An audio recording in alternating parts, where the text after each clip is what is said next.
Sir, do you have proof that you own this land? The officer's question made HOA President Vivian Ashworth smirk like she'd already won.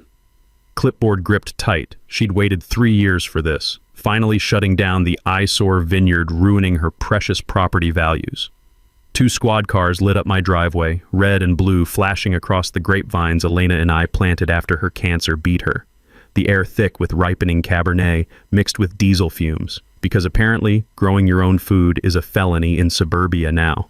This man runs an illegal farm, Vivian shouted for her phone-filming fan club. He's destroying our neighborhood. I pulled out my wallet, hiding a grin. In just 12 minutes, those officers would discover the one fact that would flip this whole valley and Vivian's smug face upside down. What happened next made the entire HOA beg for mercy. Where are you watching from? Let me back up and tell you how this war started. Because it wasn't with police cars and clipboards, it began in a valley where families had grown food for 127 years, until some Beverly Hills lawyer decided agriculture was bad for business. My name's Owen Delacroix, 52, retired software engineer who spent 25 years debugging Silicon Valley's impossible problems.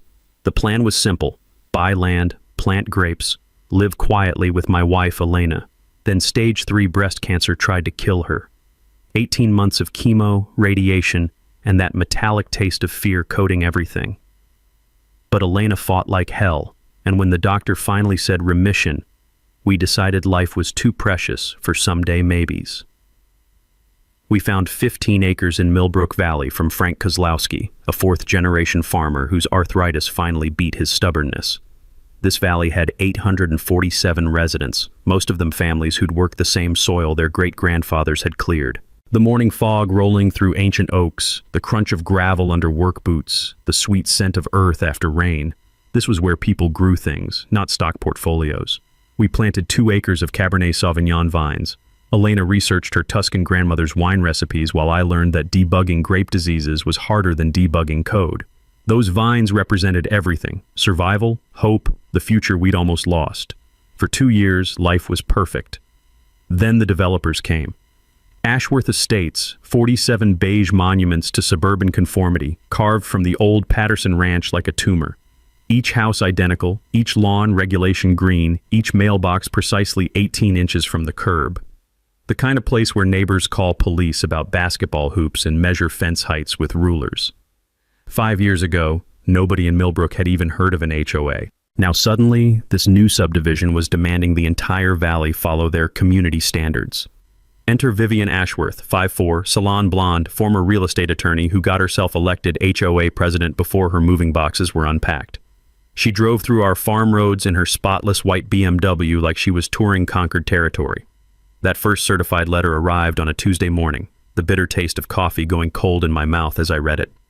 Dear property owner, agricultural activities on your parcel may violate community covenants. Section 4.7 prohibits commercial farming operations. Compliance required within 30 days. Violation penalties, $500 per day. Potential foreclosure proceedings, $500 per day, for growing grapes in wine country. I called her immediately. Mrs. Ashworth, I think there's been a mistake. My property predates your HOA by decades. That voice, honeyed steel with Beverly Hills polish. Mr. Delacroix, this valley has standards now. Your agricultural activities affect property values for the entire community. Perhaps somewhere more rural would better suit your lifestyle. Like growing food was some hipster hobby. 2 weeks later, she showed up unannounced. Elena was outside, 3 years cancer-free, wearing old jeans and gardening gloves, tending our vines in golden afternoon light. She looked strong, alive, everything we'd prayed for during those dark hospital months. Vivian stepped from her BMW, surveyed our property like a tax assessor, and walked straight to my wife. You must be Mrs. Delacroix. That practiced smile, clipboard ready. I wanted to discuss your farming situation personally. Elena smiled back. Isn't it beautiful? We planted these after my treatment finished. Every grape represents hope. Vivian looked my wife up and down. Elena in dirt-stained clothes, hands dark with honest soil, hair covered by a faded bandana. Then she wrinkled her nose like she'd smelled something rotten. Mrs. Delacroix, people like you simply don't understand modern property values. This agricultural aesthetic is inappropriate for our neighborhood standards. Surely there are more suitable communities for your situation. People like you, your situation. That night, Elena gripped my hand tight. 25 years you solved impossible problems, Owen. Time to debug this one. Smart woman. She had no idea I'd already started. Vivian fired the first official shot exactly 1 week later, an emergency HOA board meeting to address the agricultural crisis threatening Ashworth Estates property values. The community center smelled like burnt coffee and old carpet when I walked in that Tuesday night. Vivian sat at a folding table like a Supreme Court justice, flanked by 4 board members who looked like they'd been ordered from a catalog of suburban conformity. Behind her, a PowerPoint presentation glowed, "Protecting our investment, the Delacroix problem." The Delacroix problem. Like Elena and I were some equation she needed to solve. "Ladies and gentlemen," Vivian began, her laser pointer clicking like a weapon, "we have a serious situation. This illegal agricultural operation threatens every homeowner's most valuable asset." Up flashed photos of our vineyard, my irrigation lines labeled industrial equipment, our modest wine storage shed marked unauthorized commercial structure. Even Elena's herb garden got the spotlight. Unpermitted crop production. The sound of her manicured nails tapping against her clipboard filled the silence. Back when I was debugging impossible software problems, I'd learned something crucial. Systems that selectively enforce rules always have fatal flaws. HOAs work the same way. They can only enforce regulations that were legally established and uniformly applied across all properties. Miss that detail, and their entire authority crumbles. Property values in agricultural zones are 37% lower than residential communities, Vivian continued. Every day we delay action costs every homeowner money. I raised my hand. "Ma'am, this land has been agricultural for over a century. My deed specifically..." "Mr. Delacroix." That smile could have frozen wine in the barrel. "Your deed is irrelevant. Community covenants supersede historical land use. Basic property law." Basic property law. From a woman I'd later discover was disbarred in Los Angeles for her creative interpretations of legal basics. The vote was swift and predictable, 4-1 to pursue immediate legal remediation. The only holdout sat in the back row, Frank Kozlowski, the old farmer who'd sold us the land, looking like a relic from when this valley grew food instead of resentment. "This is horse shit," Frank muttered loud enough for the suburban tribunal to hear. "My family's been farming this valley since 1894. You people wouldn't know agriculture if it bit your manicured asses." Vivian's smile never wavered. "Community standards apply equally to everyone, Mr. Kozlowski." That's when I realized this wasn't about property values. This was about erasing agricultural heritage, one farm at a time. The next week, I did what I do best: deep research. The county courthouse basement smelled like forgotten paperwork and bureaucratic decay. Fluorescent lights cast everything in sickly green while I traced deed records through decades of transfers and sales. 3 days of squinting at microfilm and crumbling documents taught me something beautiful. Buried in the original CC&Rs, Section 12.4. Existing agricultural use at time of subdivision establishment shall be permitted in perpetuity, provided such use predates community formation by minimum 5 years. My vineyard didn't just qualify. It had 122 years of agricultural precedent. Armed with documentation, I returned to the next meeting like a prosecutor with evidence. Same burnt coffee, same suburban inquisition, but this time I had legal ammunition. "Mrs. Ashworth, I found something interesting." I placed photocopied documents on her table, the paper still warm from the courthouse copy machine. The original CC&Rs specifically protect pre-existing agricultural use. Vivian barely glanced at my evidence. "Mr. Delacroix, you're grasping at technicalities. The board has voted." "Technicalities? This is your HOA's founding document." Which brings me to our next item. Her smile widened like a predator sensing weakness. "I've filed a complaint with county code enforcement. Agricultural operations in residential zones violate county ordinances. Criminal violations, Mr. Delacroix, not just HOA matters." The taste of copper flooded my mouth, pure rage disguised as shock. While I'd been playing by HOA rules, Vivian had escalated to criminal prosecution, potential jail time for growing grapes in wine country. Frank stood up, his work boots echoing against linoleum. "Vivian, you're making a big mistake targeting Owen. This valley's got long memories for people who hurt neighbors. Threats won't change legal realities, Mr. Kozlowski." "Not a threat. Fair warning." Walking to my truck, gravel crunching under my feet, I felt the weight of escalation. This wasn't bureaucratic harassment anymore. This was warfare. That night, Elena found me surrounded by legal documents and cold coffee. "How bad?" "She's trying to criminalize growing grapes in Sonoma County. Then we fight smarter." That steel in her voice I'd learned to love during her cancer battle. "What do you need?" "A lawyer who understands agricultural law." Elena smiled, the first real smile I'd seen since this nightmare began.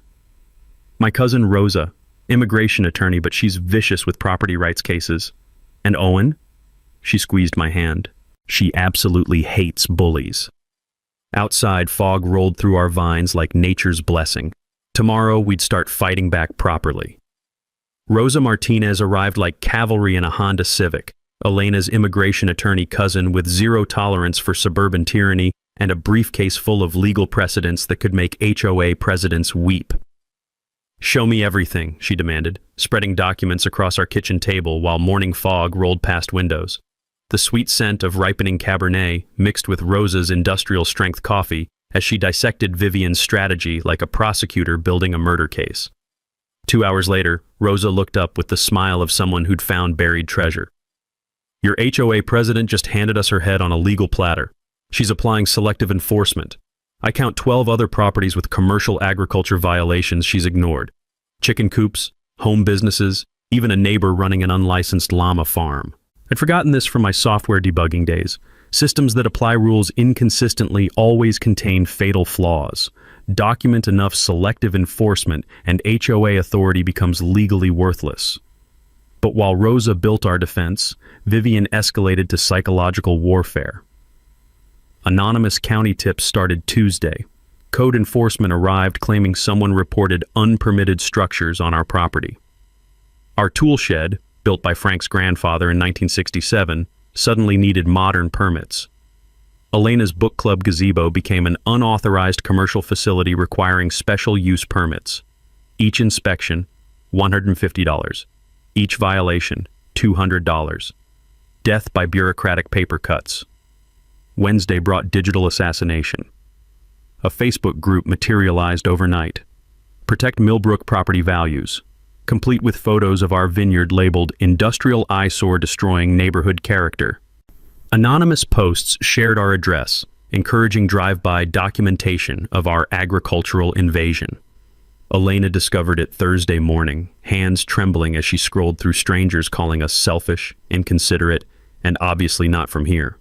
The bitter smell of her chamomile tea going cold while she read comment after comment questioning our right to exist in their valley. Friday, Vivian went nuclear with economic warfare. Local businesses received anonymous calls suggesting they reconsider any association with our illegal operation. The wine shop that had agreed to carry our first vintage suddenly backed out. The farmers market revoked our application. Even Frank's feed store got pressure to stop delivering supplies. "Classic real estate intimidation," Rosa explained. "Force you out through financial destruction, then claim community victory." But Saturday morning brought Vivian's biggest mistake during the worst heat wave in 3 years. I woke to silence. No sound of irrigation sprinklers protecting our vines. Outside, I found systematic sabotage. Clean cuts through main water lines that fed our entire vineyard. Professional destruction during peak growing season, when 3 days without water could kill 2 years of growth.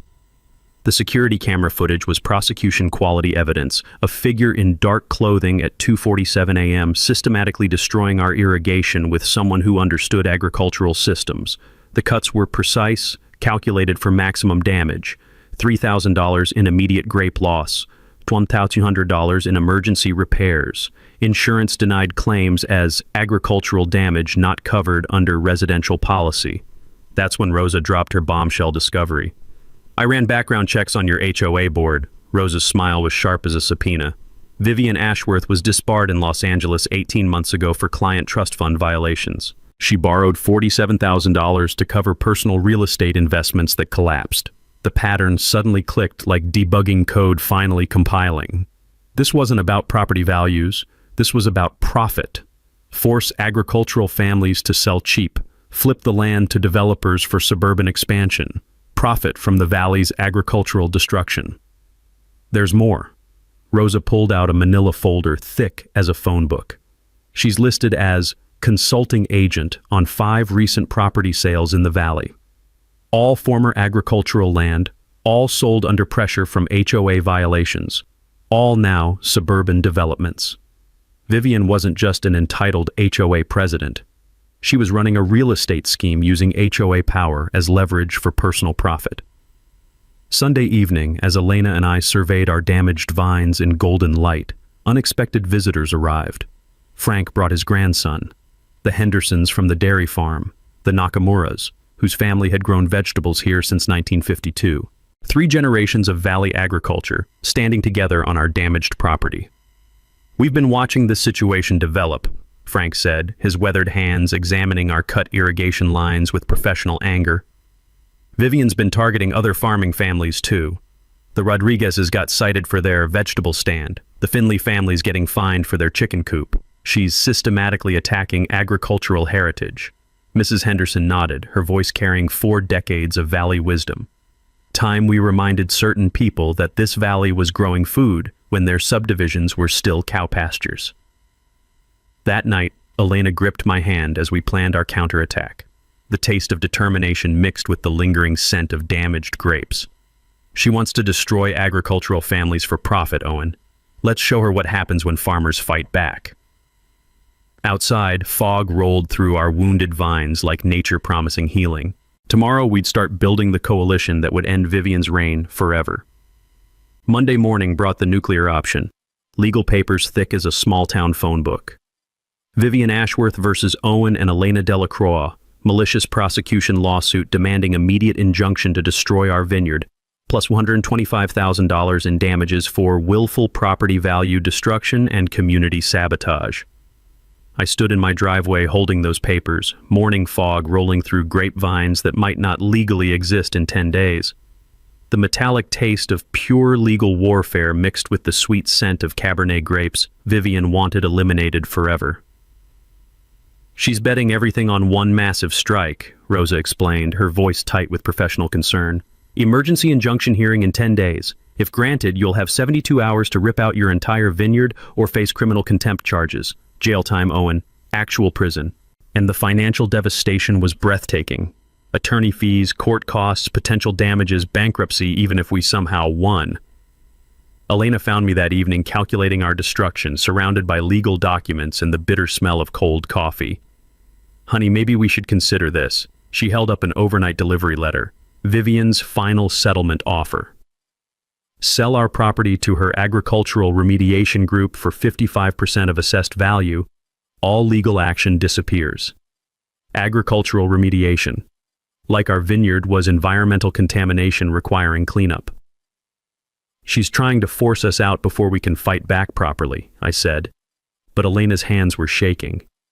Not from anger anymore, from exhaustion. 3 years of harassment taking its toll on someone who'd already fought cancer and won. "Owen, I'm tired. Really tired. Maybe she's right. Maybe we don't belong here." That night, I lay awake listening to Elena's restless breathing, wondering if Vivian had finally broken us. Tuesday brought Rosa's counterintelligence breakthrough that changed the war's trajectory. I hired a private investigator to dig deeper into your HOA president's finances. Rosa spread documents across our kitchen table with the satisfaction of a prosecutor holding smoking gun evidence. Vivian's in serious financial trouble. She owes $2.3 million to private investors who used HOA properties as collateral for her failed real estate ventures. The pattern was beautiful in its corruption. Vivian borrowed against Ashworth Estates' property values to fund personal investments. When those investments collapsed, she needed agricultural land prices to justify her collateral claims. Our vineyard's property value destruction threatened her entire financial house of cards. "There's more," Rosa continued. "One of her primary investors? County Supervisor Bradley Morrison's brother, Classic conflict of interest. She's been using political connections to pressure code enforcement against agricultural properties. While we'd been playing defense, Vivian had weaponized county government as part of her real estate scheme. But Wednesday brought our hidden ace from the most unlikely source. Elena was stress organizing our purchase documents, her post-cancer coping mechanism for anxiety, when she found papers buried deep in escrow paperwork. "Owen, what's this easement rider? I've never seen it before." My hands trembled reading the document. Property conveyance includes exclusive beneficial rights to Millbrook Creek water allocation, superseding all subsequent subdivision restrictions, community covenants, or municipal limitations. Exclusive beneficial rights, legal language meaning we controlled water access for the entire valley. Rosa nearly spilled her coffee when I called. "Owen, do you understand what this means? You don't just own 15 acres, you own water rights that every house in Ashworth Estates depends on for survival." Thursday's revelation got even better. Rosa's title research revealed the stunning truth. When developers created Ashworth Estates, they assumed county water supply without verifying the source. All 47 homes depended entirely on creek water flowing through our property.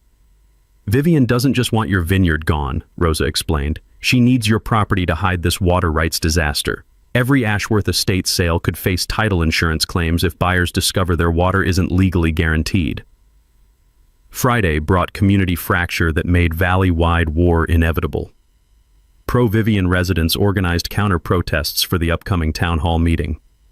Ashworth Estates homeowners hired attorneys threatening lawsuits against agricultural families. 3 farming families received anonymous letters. Agricultural activities will no longer be tolerated in modern residential communities. But the agricultural families were organizing too. Frank rallied 4 generations of valley farmers. The Henderson Dairy Farm mobilized their extended family network. Even younger agricultural professionals, organic farmers, specialty crop growers, sustainable agriculture advocates, joined our coalition. That evening, Elena gripped my hand as we surveyed our vineyard in golden light. "I'm done being tired, Owen. These people tried to break us when I was recovering from cancer. Time to show them what happens when you mess with survivors." Sunday night brought Vivian's final desperate gambit. She attempted to sabotage our irrigation again, but this time our upgraded security system caught her red-handed. Clear footage of the HOA president personally destroying agricultural equipment during peak growing season. "She's completely lost control," Rosa observed, reviewing the evidence. "This is criminal behavior from someone facing financial ruin." Tuesday's town hall meeting would determine everything. But now, I held cards Vivian didn't know existed. Water rights that controlled her entire subdivision's survival. Rosa's title research uncovered something that made my 25 years debugging impossible software problems look like child's play. We weren't fighting an HOA president. We were sitting on the key to an entire valley's survival. "Owen, you need to sit down." Rosa spread yellow documents across our kitchen table like a detective solving a murder. The musty scent of century-old paper mixed with morning coffee as she explained what 3 weeks of courthouse archaeology had revealed. "Remember that easement Elena found?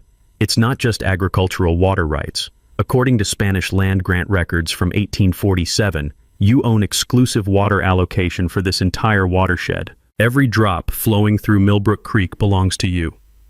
I stared at documents written in faded Spanish ink, official seals from when California was still Mexican territory. The brittle texture of historical paper cracked under my fingers as understanding dawned. "Rosa, what does this actually mean?" "It means Vivian's 47 perfect suburban houses are stealing your water. Every day, without permission, and they have no legal right to a single drop." The revelation hit like debugging code that suddenly reveals a catastrophic system flaw. When developers created Ashworth Estates 5 years ago, they'd assumed county water supply existed. But this rural valley had never connected to municipal systems. Every house, every emerald lawn, every backyard pool survived entirely on creek water flowing through my agricultural property. The original Spanish grant was never legally subdivided when land ownership changed over the decades, Rosa continued, her voice carrying prosecutorial satisfaction. Modern California law recognizes these grants as superior to any subdivision claims or municipal ordinances. Elena set down her coffee cup with trembling hands, not from fear anymore, but from the intoxicating realization of absolute power. "So when Vivian claims our vineyard threatens property values, Our vineyard is what prevents her subdivision from collapsing entirely, I finished, the irony tasting sweeter than aged Cabernet. She's been trying to destroy the only thing keeping her investment legal. The mathematical beauty was perfect. During California's next drought emergency, I could legally restrict creek flow to agricultural use only. Ashworth Estates would face trucked water costs or expensive county connections. Either option would obliterate property values permanently. Environmental impact studies show Ashworth Estates consumes 340% more water than this creek historically provided during dry seasons, Rosa explained. They're not just using your water illegally, they're overconsumpting a resource they never owned.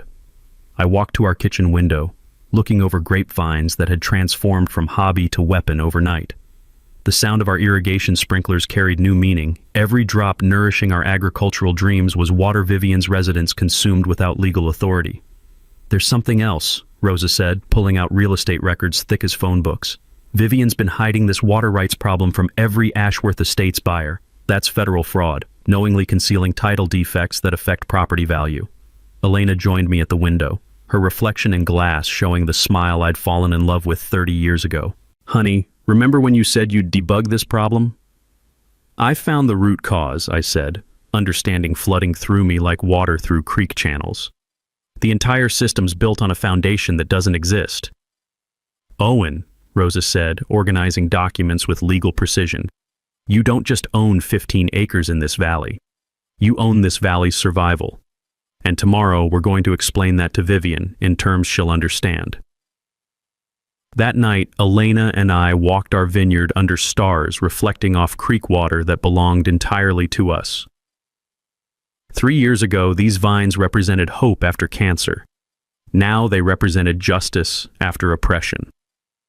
The fog rolling through our valley felt like nature's blessing on the reckoning coming tomorrow. Tuesday morning, our kitchen became mission control for the most satisfying revenge plot I'd ever debugged. Rosa spread legal documents across every surface, while Elena brewed coffee strong enough to fuel courtroom warfare. The sweet scent of ripening grapes outside mixed with the bitter taste of strategic planning. 10 days until Vivian's injunction hearing, Rosa announced, her voice carrying prosecutorial hunger.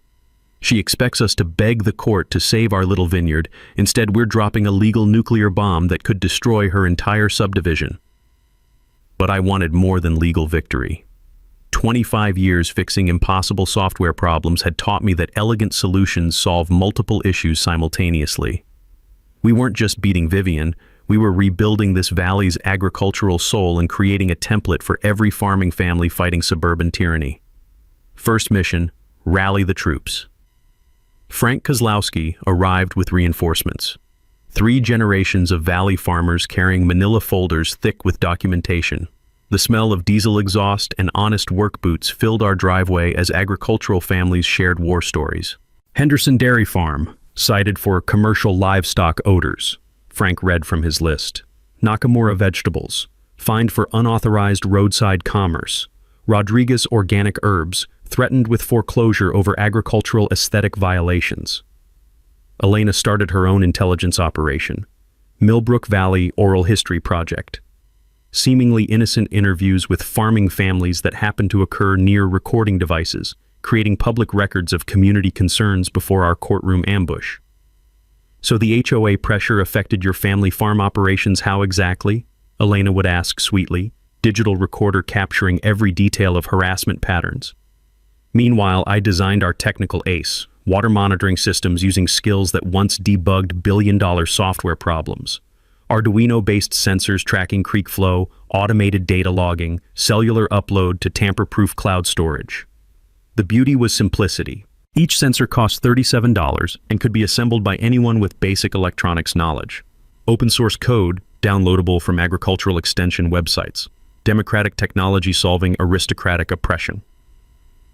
Water rights monitoring isn't rocket science, I explained to Elena while installing sensors camouflaged as creek maintenance equipment.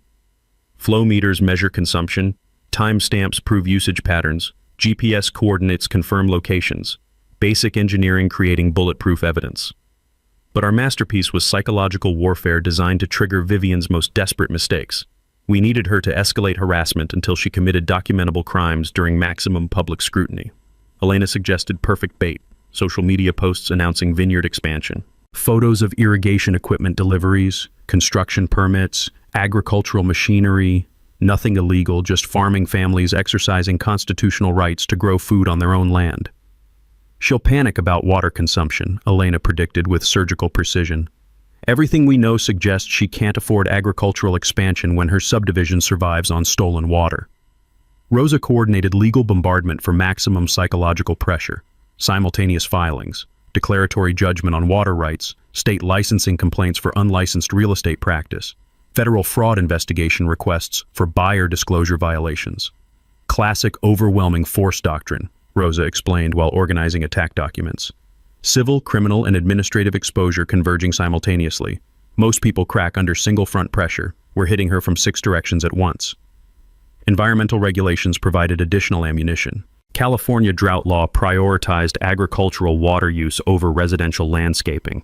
Our vineyard qualified for protection as beneficial agricultural use, while Ashworth Estates' emerald lawns represented non-essential residential consumption. Translation: during the next drought emergency, I could legally cut water to 47 suburban houses to protect 2 acres of grapes. Thursday brought media strategy that would transform local HOA dispute into statewide agricultural rights story. Rosa's journalism contacts received background briefings about water rights case study illustrating suburban development impact on historical farming communities. Frame this correctly, and you're not just fighting one power-hungry HOA president, Rosa explained. You're defending agricultural heritage against corporate land grabs disguised as community development. Saturday's Millbrook Heritage Festival would position our coalition as valley defenders rather than troublemakers. Frank organized vintage tractor displays, Elena coordinated historical exhibits, local restaurants featured farm-to-table menus showcasing produce grown within 5 miles. Perfect timing. Community celebration the weekend before courtroom confrontation, establishing agricultural families as authentic valley stakeholders defending tradition against outside exploitation. The final component was pure engineering elegance. Sunday night, I completed installation of our monitoring network. 17 sensors tracking every drop flowing through Millbrook Creek.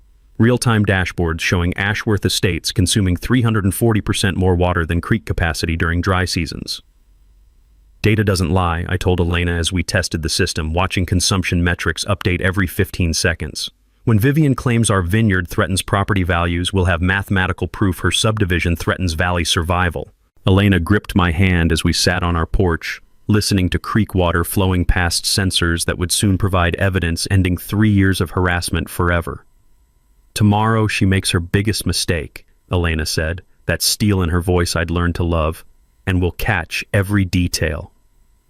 The fog rolling through our valley that night felt like justice finally coming home. My vineyard expansion posts triggered Vivian's meltdown faster than bad code crashing a server. Monday morning brought an emergency HOA blast email that reeked of desperation through my computer screen. Urgent.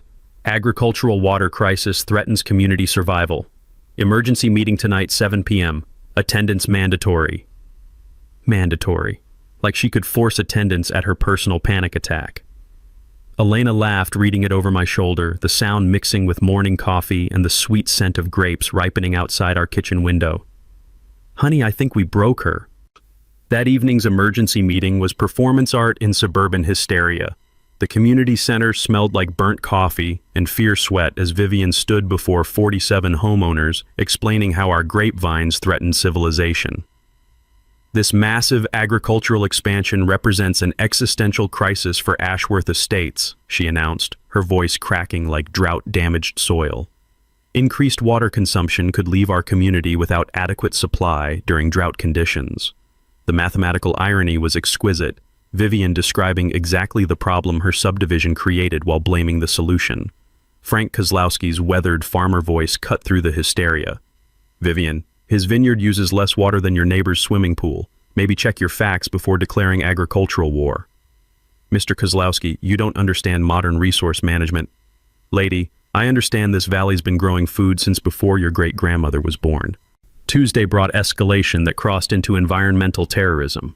Our monitoring sensors detected someone dumping concrete blocks into Millbrook Creek at 2:23 a.m., creating artificial restrictions to prove water shortage concerns. Security footage was prosecution-quality evidence. Vivian directing 3 HOA board members dumping construction debris into federally protected waterways.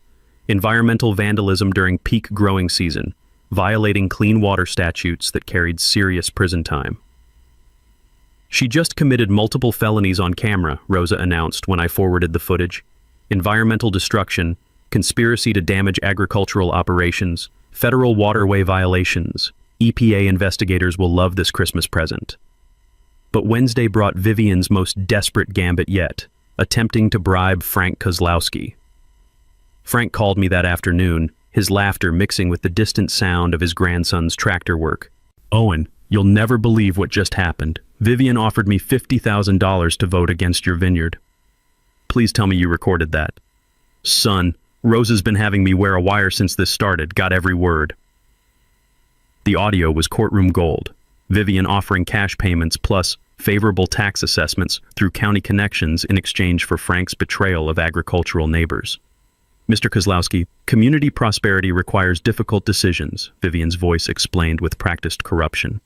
"Your cooperation would be financially beneficial, and my county connections could resolve certain assessment complications." While we'd been gathering evidence, Vivian had escalated to federal bribery charges with recorded confession. Thursday's community warfare reached fever pitch. Ashworth Estates residents organized petition drives demanding immediate legal action against all agricultural families. Anonymous flyers appeared overnight. Valley farmers, environmental terrorists stealing our water. But our agricultural coalition was mobilizing with generational power. Frank's network included 4 generations of farming families plus newer agricultural advocates who'd chosen valley life over suburban conformity. Thursday evening's planning meeting drew 60 people representing 127 years of combined agricultural experience. "Time we reminded certain people what happens when you threaten food production," Frank announced, his voice carrying decades of valley authority. Friday brought Vivian's nuclear option, filing official county complaint claiming illegal agricultural water diversion threatening public safety. Emergency intervention required, her complaint read, excessive agricultural consumption during drought conditions endangering residential community water security. What Vivian didn't understand was that county investigation would require complete disclosure of all water rights documentation, making our Spanish land grant evidence part of official public record. "She just triggered the investigation that will destroy her entire scheme," Rosa explained, reviewing county response procedures. "Official water rights inquiry means all consumption data becomes discoverable evidence, including our monitoring proof of her subdivision's illegal usage." Saturday brought sabotage attempt number 3. Irrigation lines cut again, but this time our upgraded security system caught Vivian personally wielding bolt cutters at 4:17 a.m. High-definition footage showed the HOA president still wearing silk pajamas under a designer jacket, systematically destroying agricultural equipment during peak growing season. The contrast was perfect. Suburban privilege vandalizing rural survival. "She's completely unhinged," Elena observed, watching Vivian's BMW speed past our property for the 4th time that day, driving by like she's planning something. Sunday evening, Elena and I walked our vineyard listening to creek water flow past sensors documenting every drop Ashworth Estates consumed illegally. The fog rolling through grapevines carried the scent of justice approaching. "Tomorrow's the town hall meeting," I said, squeezing my wife's hand. "Time to explain to everyone exactly who owns what in this valley." Elena's smile carried 3 years of accumulated revenge. "I can't wait to see her face when she realizes what you've been debugging." Sunday night brought Vivian's most desperate play yet. An emergency restraining order filed at 11:47 p.m. claiming I posed imminent threat to community safety and property values. The court documents arrived Monday morning via sheriff's deputy, thick as a textbook and twice as ridiculous. Vivian alleged unstable behavior, potential violence against HOA members, and deliberate water theft endangering residential community survival. Water theft. The woman stealing creek water for 5 years was accusing me of theft for using my own legally owned resource. "Emergency hearing scheduled Wednesday," the deputy explained, his voice carrying professional skepticism. "Judge will determine if your agricultural operations pose public danger requiring immediate cessation." Rosa arrived within an hour, her immigration attorney instincts shifting into full warfare mode. She's betting everything on one massive lie, that you're dangerous and unstable. Classic desperation when legal facts don't support your position. But while Vivian played courtroom theater, Rosa's investigator had uncovered the smoking gun that would end this war permanently. "Oh, and sit down for this," Rosa announced Tuesday morning, spreading financial documents across our kitchen table like evidence of organized crime. "I found Vivian's bankruptcy filing, sealed records that explain everything.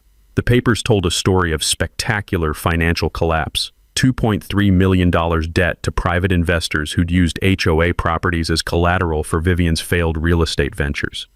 When those investments crashed, she needed agricultural land conversion to justify property values supporting her debt obligations. Here's the beautiful part," Rosa continued, pointing to investor names that made my software engineer brain appreciate elegant system design.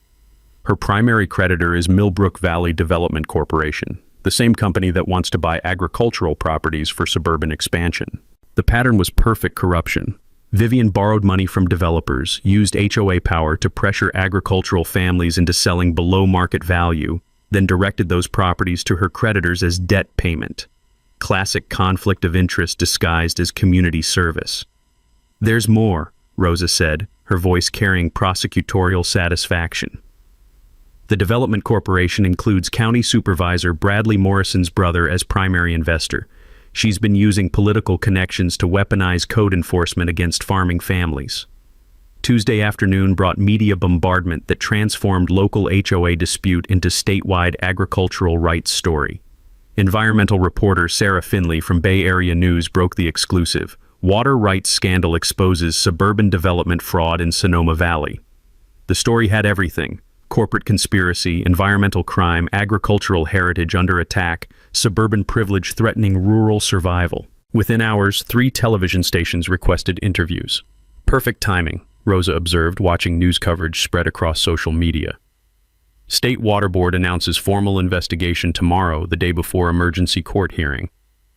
Wednesday morning's revelation made everything else look like opening moves in chess game. County investigation confirmed what our monitoring systems had documented. Ashworth Estates consumed 340% more water than Millbrook Creek provided during dry seasons, with zero legal authority for any consumption. Environmental impact assessment shows unsustainable development built on fraudulent water assumptions, the county report concluded. Immediate residential water restrictions recommended pending resolution of historical water rights claims. Translation: 47 suburban houses faced potential water shutoff while our vineyard enjoyed drought protection as legally prioritized agricultural use. But Vivian's final desperation play made all previous harassment look like friendly suggestions. Wednesday afternoon, she arrived at our property with corporate lawyers from downtown firm specializing in agricultural land acquisition. Their black SUVs looked like funeral procession rolling up our gravel driveway. "Mr. Delacroix, I'm offering you one final opportunity to resolve this situation amicably," Vivian announced through our security gate, her voice carrying 3 years of accumulated hatred. "My clients are prepared to purchase your property for fair market value, eliminating all legal complications." Fair market value. Determined by whom, exactly? "Mrs. Ashworth, this property isn't for sale," Elena responded through our intercom system, her cancer survivor steel audible even through electronic speakers. "Mrs. Delacroix, you need to understand something." Vivian's mask finally slipped, revealing the entitled rage that had driven 3 years of harassment. "This valley has changed. People like you don't belong in modern agricultural communities. Accept our offer or face complete financial destruction." People like you. There it was again, the core of her entire campaign. Elena's response was pure poetry. "Mrs. Ashworth, people like us built this valley. People like you are just visiting." That evening, Rosa filed our nuclear option. Federal RICO lawsuit alleging organized conspiracy to defraud agricultural families through coordinated HOA harassment, unlicensed real estate practice, environmental crime, and political corruption. Racketeering charges, Rosa explained, organizing documentation that would bury Vivian's entire operation. When HOA power becomes systematic criminal enterprise, federal prosecutors get very interested. Thursday morning brought town hall meeting announcement that would determine this valley's future. Community Water Rights Forum, public input, required on historical agricultural versus modern residential priorities. 200 expected attendees, media coverage guaranteed, county supervisors attending, state water board representatives observing. Elena gripped my hand as we prepared for the final confrontation. Ready to show everyone who really owns this valley? Thursday evening, the Millbrook Community Center buzzed with electricity you could taste. 200 residents packed every seat while overflow crowds stood against walls decorated with 30-year-old agricultural fair ribbons. The air thick with anticipation, nervous sweat, and the lingering scent of Frank's diesel truck outside. Local TV crews positioned cameras like artillery, while County Supervisor Morrison sat front row with state water board representatives. Sheriff's deputies flanked the entrance, expecting trouble from what the Bay Area News had dubbed Sonoma Valley's water war. Vivian arrived fashionably late with her corporate legal team, designer heels clicking against linoleum like countdown timers. She wore courtroom white from head to toe, power suit, perfect hair, predatory smile that said she expected total victory. "Ladies and gentlemen," she began, laser pointer ready for her final presentation. "Tonight, we address an agricultural crisis threatening every property investment in Millbrook Valley." Her PowerPoint was suburban theater at its finest. Property value charts, water consumption graphs, environmental impact studies proving our vineyard endangered community sustainability and residential prosperity. "This illegal agricultural expansion represents existential threat to Ashworth Estates," Vivian announced, clicking through slides showing our irrigation equipment labeled as industrial water theft systems. Mr. Delacroix's excessive consumption during drought conditions could leave 47 families without adequate water supply. The mathematical irony was exquisite, Vivian describing the exact crisis her subdivision created while blaming the solution. I stood slowly, feeling 200 pairs of eyes focused like laser targeting systems. "Mrs. Ashworth, may I respond to your presentation with some facts?" "Mr. Delacroix, you'll have opportunity during public comment." "Actually," interrupted County Supervisor Morrison, "given the serious allegations, I think immediate factual response is appropriate." I walked to the front with Rose's laptop containing 3 weeks of documented evidence, the taste of 3 years accumulated justice finally arriving. "Mrs. Ashworth claims our vineyard threatens community water security," I began, connecting laptop to projector while 200 people held their breath. "Let me show everyone what our monitoring systems actually discovered." The first slide dropped like a legal bomb. Real-time water consumption data showing Ashworth Estates using 340% more water than our agricultural operation during identical time periods. Gasps rippled through the audience as numbers painted mathematical truth across the community center screen. "Mrs. Ashworth's subdivision consumes 11,000 gallons daily for landscaping alone," I continued, each fact landing like precision strikes. "Our vineyard uses 3,700 gallons for actual food production, but the nuclear option was still coming. However, water consumption is irrelevant to tonight's real issue."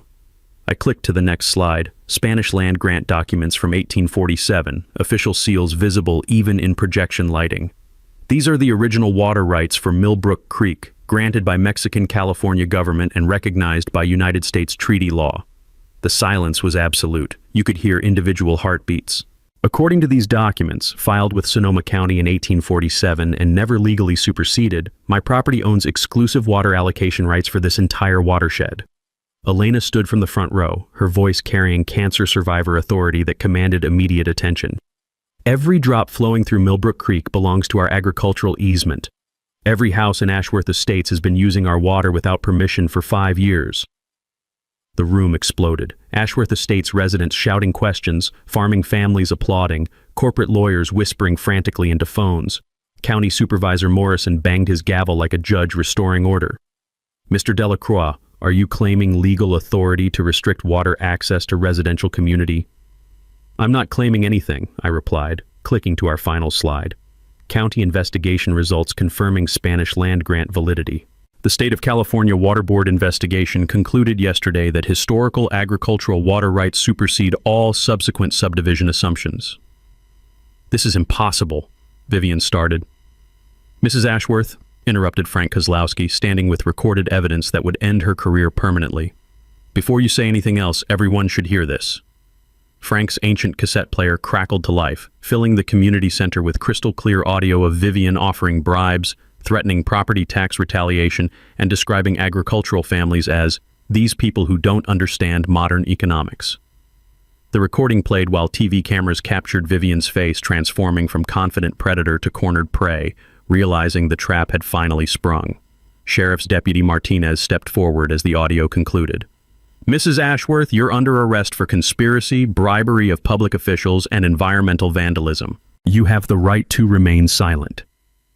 The community center erupted in chaos. Ashworth residents demanding answers, agricultural families cheering justice, corporate lawyers abandoning their client faster than rats leaving sinking ships. As handcuffs clicked around Vivian's wrists, I announced our final decision.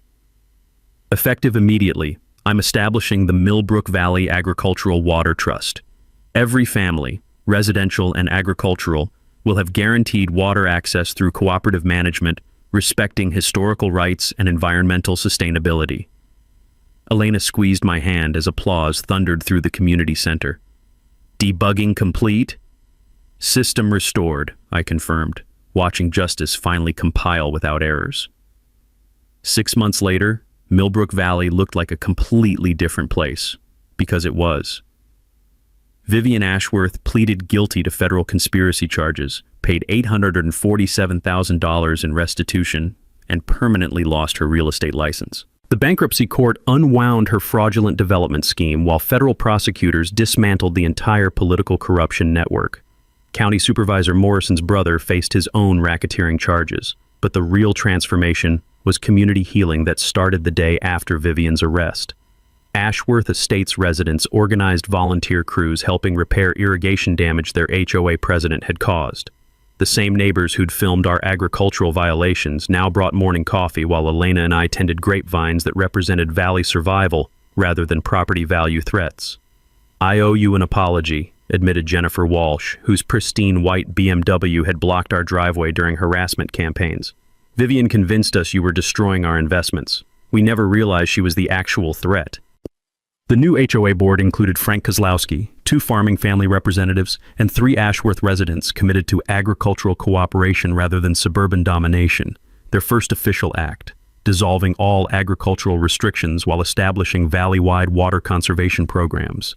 Elena's cancer survivor strength had found perfect purpose organizing the Millbrook Heritage Foundation, preserving agricultural history while teaching sustainable farming to suburban families discovering food production for the first time. 20 kids signed up for our youth agriculture program, Elena announced over breakfast, her smile carrying joy I hadn't seen since before the harassment began, including Vivian's neighbor's twins who want to learn grape growing. Our vineyard's first harvest produced 347 cases of Valley Unity Vintage, wine sales funding scholarship programs for agricultural education and conservation projects protecting Millbrook Creek for future generations. The technical solutions I'd developed became templates for agricultural communities across California. Arduino-based water monitoring systems, now open source through UC Davis extension programs, helped 12 valley communities document resource usage and establish cooperative management. The Millbrook Model, agricultural law professors called it, proof that historical rights and modern communities could coexist through transparent collaboration rather than bureaucratic warfare. Legal resolution protected everyone. Water rights formally recognized our agricultural priority while establishing graduated usage plans, ensuring residential communities maintained adequate supply through conservation and efficiency improvements. Federal drought protection designated Millbrook Valley as agricultural heritage zone, preventing future development pressure while supporting sustainable farming practices that fed communities rather than enriched developers. Personal healing proved the sweetest victory. Elena's health flourished as stress disappeared, her oncologist noting remarkable improvement during annual checkups. "Purpose heals like medicine," she told me, hands deep in soil that no longer represented battlefield but sanctuary. My software engineering skills found perfect application debugging agricultural systems, helping farming families optimize water usage, designing sustainable irrigation networks, creating cooperative management platforms that prevented future HOA tyranny. "You know what's funny?" Elena said one evening as we walked vineyard rows heavy with fruit destined for our second vintage. "Vivian thought agriculture was the problem. Turns out agriculture was the solution." The annual Millbrook Harvest Festival now draws 2,000 plus visitors, celebrating valley heritage through farm tours, wine tastings, and educational programs proving agricultural communities create prosperity rather than destroy it. Property values stabilized as heritage tourism developed, attracted by authentic agricultural experience rather than artificial suburban conformity. Ashworth Estates houses sell faster now, marketed as agricultural valley living rather than isolated suburban enclaves. Rosa established agricultural law practice helping farming families across California fight similar harassment campaigns. Vivian's case created legal precedent, she explained. HOA selective enforcement against agricultural families now faces federal civil rights scrutiny. Frank's grandson started organic farming operation on family land, fifth generation continuing agricultural tradition while incorporating modern sustainable techniques. Thanks to you folks, Frank said, this valley will keep feeding people for another 100 years. But the phone call that arrived last Tuesday reminded me our work wasn't finished. Mr. Delacroix, this is Janet Morrison from Grants Pass, Oregon. Our HOA is trying to ban backyard chickens, and we heard about your situation. Could you help us debug our problem? Elena laughed, hearing my response. Ma'am, send me your documentation. Let's see what kind of system errors we're dealing with. Outside our window, morning fog rolled through grapevines that had transformed from symbols of harassment into emblems of agricultural victory. Millbrook Creek flowed freely, nourishing community cooperation rather than funding corporate greed. So that's how Oren turned his HOA president into a federal defendant. But the real lesson from Millbrook Valley goes way deeper than just one-man revenge. Markert could have done what most of us do when facing HOA harassment. Gotten angry, argue at meetings, maybe hire a lawyer to fight their petty rules. Instead, he did what great engineers do. He studied the entire system, found the root cause, and fixed it permanently. That 1847 Spanish land grant wasn't some lucky accident. It was sitting in courthouse record for 175 years, waiting for someone patient enough to dig through that payment instead of just complaining on Facebook. While Vivian was playing neighborhood dictator, Owen was playing chess, thinking not 3 moves ahead, but 3 years ahead. I know a lot of you watching have your own HOA nightmare stories.